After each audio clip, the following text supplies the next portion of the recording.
Hi hello ಎಲ್ರಿಗೂ ನಮಸ್ತೆ ಆತ್ಮೀಯರೇ. ನಾನು ನಿಮ್ಮ ಸತೀಶ್ HR ಸ್ನೇಹಿತರೆ. ಮಾರ್ಚ್ ತಿಂಗಳಲ್ಲಿ ಶಾಲಾ ಪ್ರಾರ್ಥನಾ ಅವಧಿಯ ಚಟುವಟಿಕೆಯ ಕ್ಯಾಲೆಂಡರ್ನ ತಮಗೆ ಪರಿಚಯವನ್ನು ಮಾಡಿಕೊಡೋದಕ್ಕೆ ಬಯಸ್ತೇನೆ. ಸಚೇತನದ ಈ ಒಂದು ಚಟುವಟಿಕೆಗಳನ್ನು 3ನೇ ತಾರೀಕಿಂದ ನಾವು ನಿರ್ವಹಣೆಯನ್ನು ಮಾಡಬೇಕಾಗಿರುತ್ತೆ. 1ನೇ ತಾರೀಕು ದೈಹಿಕ ವ್ಯಾಯಾಮ, ಸಾಮಾನ್ಯವಾಗಿ ಶನಿವಾರ ಈ ಒಂದು ಚಟುವಟಿಕೆ ಇರುತ್ತೆ. 4ನೇ ತರಗತಿ ವಿದ್ಯಾರ್ಥಿಗಳಿಗೆ ಪರೀಕ್ಷಾ ಸಂಭ್ರಮ ಎನ್ನುವ ಥೀಮಿನ ಕುರಿತು 3ನೇ ತಾರೀಕು ಪರೀಕ್ಷೆಗೆ ತಯಾರಾಗಲು ಸಲಹೆಗಳನ್ನು ನೀಡಬೇಕಾಗುತ್ತೆ. 4ನೇ ತಾರೀಕು ಉತ್ತಮ ಬರವಣಿಗೆಗಾಗಿ ಸಲಹೆಗಳನ್ನು ನೀಡಬೇಕಾಗುತ್ತೆ. 5ನೇ ತಾರೀಕು ಪರಿಣಾಮಕಾರಿ ಓದುವಿಕೆಗೆ ಸಲಹೆಗಳನ್ನು ಕೊಡ್ತಾ ಹೋಗಬೇಕಾಗುತ್ತೆ. 6ನೇ ತಾರೀಕು ಗುಂಪು ಅಥವಾ ಸಹಪಾಠಿ ಕಲಿಕೆಯ ಮಹತ್ವವನ್ನು ಪರಿಚಯವನ್ನು ಮಾಡಿಕೊಡ್ಬೇಕಾಗುತ್ತೆ. 7ನೇ ತಾರೀಕು ಪರೀಕ್ಷೆಯಲ್ಲಿ ಬರಬಹುದಾದ ಚಿತ್ರಗಳ ಅಭ್ಯಾಸವನ್ನು ಮಾಡಿಸ್ಬೇಕಾಗತ್ತೆ.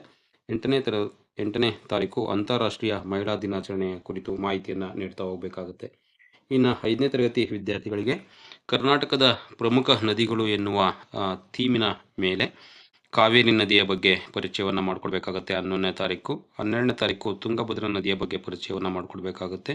13ನೇ ತಾರೀಕು ಶರಾವತಿ ನದಿಯ ಬಗ್ಗೆ, 14ನೇ ತಾರೀಕು ಹೇಮಾವತಿ ನದಿ ಬಗ್ಗೆ, 15ನೇ ತಾರೀಕು ನದಿಗಳ ಬಗ್ಗೆ ರಸಪ್ರಶ್ನೆ ಕಾರ್ಯಕ್ರಮವನ್ನು ಹಮ್ಮಿಕೊಳ್ಬೇಕಾಗುತ್ತೆ. 16ನೇ ತಾರೀಕು ಸಂಭ್ರಮ ಶನಿವಾರದ ಚಟುವಟಿಕೆಗಳನ್ನು ನಿರ್ವಹಣೆಯನ್ನು ಮಾಡ್ತಾ ಹೋಗಬೇಕಾಗುತ್ತೆ. ಇನ್ನು 6ನೇ ತರಗತಿ ವಿದ್ಯಾರ್ಥಿಗಳಿಗೆ ಸಾರಿಗೆ ಮಹತ್ವ ಎನ್ನುವ ಥೀಮ್ನ ಅಡಿಯಲ್ಲಿ 17ನೇ ತಾರೀಕು ಬಸ್ನ ಪ್ರಯಾಣದ ಮಹತ್ವವನ್ನು ಪರಿಚಯವನ್ನು ಮಾಡಿಕೊಡ್ಬೇಕಾಗುತ್ತೆ. 18ನೇ ತಾರೀಕು ಸೈಕಲ್ ಬಳಕೆಯ ಮಹತ್ವ, 19ನೇ ತಾರೀಕು ರೈಲು ಸಾರಿಗೆಯ ಪ್ರಯೋಜನಗಳು, 20ನೇ ತಾರೀಕು ವಿಮಾನ ಪ್ರಯಾಣ ಅಗತ್ಯತೆ ಮತ್ತು ಮಹತ್ವ, 21ನೇ ತಾರೀಕು ಹಡಗು ಪ್ರಯಾಣ ಅಗತ್ಯತೆ ಮತ್ತು ಮಹತ್ವ, 22ನೇ ತಾರೀಕು ದೈಹಿಕ ವ್ಯಾಯಾಮ ಚಟುವಟಿಕೆಗಳನ್ನು ಮಾಡಿಸ್ತಾ ಹೋಗಬೇಕಾಗುತ್ತೆ. ಇನ್ನು 7 ಮತ್ತು 8ನೇ ತರಗತಿ ವಿದ್ಯಾರ್ಥಿಗಳಿಗೆ ಸಾಮಾನ್ಯ ಜ್ಞಾನಕ್ಕೆ ಸಂಬಂಧಪಟ್ಟಂತೆ 24ನೇ ತಾರೀಕು ಕರ್ನಾಟಕದ ಜಿಲ್ಲೆಗಳ ಬಗ್ಗೆ, 25ನೇ ತಾರೀಕು ಕರ್ನಾಟಕ ಮಂತ್ರಿಮಂಡಲದ ಪರಿಚಯ, 26ನೇ ತಾರೀಕು ಬೆಂಗಳೂರಿನ ವಿಶೇಷತೆ, 27ನೇ ತಾರೀಕು ಆಹಾರದಲ್ಲಿ ವಿಟಮಿನ್ ಮತ್ತು ಖನಿಜಗಳು, 28ನೇ ತಾರೀಕು ವಾರದ ರಸಪ್ರಶ್ನೆ, 29ನೇ ತಾರೀಕು ದೈಹಿಕ ವ್ಯಾಯಾಮ ಚಟುವಟಿಕೆಯನ್ನು ಮಾಡಿಸ್ಬೇಕಾಗುತ್ತೆ. ಇದಾಗಿತ್ತು ಸಚೇತನಕ್ಕೆ ಸಂಬಂಧಪಟ್ಟಂಥ ಮಾರ್ಚ್ ತಿಂಗಳಲ್ಲಿ ಯಾವ ದಿನಾಂಕದಂದು ನಾವು ಯಾವ ತರಗತಿ ವಿದ್ಯಾರ್ಥಿಗಳಿಗೆ ಯಾವ ರೀತಿಯ ಚಟುವಟಿಕೆಗಳನ್ನು ಮಾಡಿಸ್ಬೇಕಾಗುತ್ತೆ ಅಂತಕ್ಕಂಥದ್ದು. ಇಲ್ಲಿ ನಮಗೆ ಥೀಮನ್ನು ನೀಡಲಾಗಿದೆ ಮತ್ತು ಆ ಥೀಮ್ನಲ್ಲಿ ಯಾವ ಚಟುವಟಿಕೆಗಳನ್ನು ಹಮ್ಮಿಕೊಳ್ಬೇಕು ಅಂತಕ್ಕಂಥದ್ದನ್ನು ನೀಡಲಾಗಿದೆ.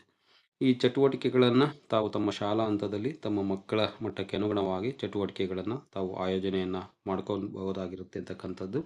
ನಂತರ ಇದಕ್ಕೆ ಸಂಬಂಧಪಟ್ಟಂಥ ಏನು QR ಕೋಡ್ ಇದೆ, ಆ QR ಕೋಡನ್ನು ಬಳಸ್ಕೊಂಡು ತಾವು ಗೂಗಲ್ ಫಾರಮನ್ನು ಫಿಲಪ್ಪನ್ನು ಕೂಡ ಮಾಡ್ಬೋದಾಗಿರುತ್ತೆ ಅಂತಕ್ಕಂಥ ಮಾಹಿತಿಯನ್ನು ತಮ್ಮೊಟ್ಟಿಗೆ ಹಂಚ್ಕೊಳ್ತಾ, ಯಾರೆಲ್ಲ ಇಷ್ಟೊತ್ತು ವಿಡಿಯೋವನ್ನು ವೀಕ್ಷಣೆಯನ್ನು ಮಾಡಿದಿರ ನಿಮಗೆ ಆತ್ಮೀಯವಾಗಿರ್ತಕ್ಕಂಥ ಧನ್ಯವಾದಗಳನ್ನ ತಿಳಿಸೋದಕ್ಕೆ ಬಯಸ್ತೀನಿ. ನಮಸ್ತೆ, ಧನ್ಯವಾದಗಳು.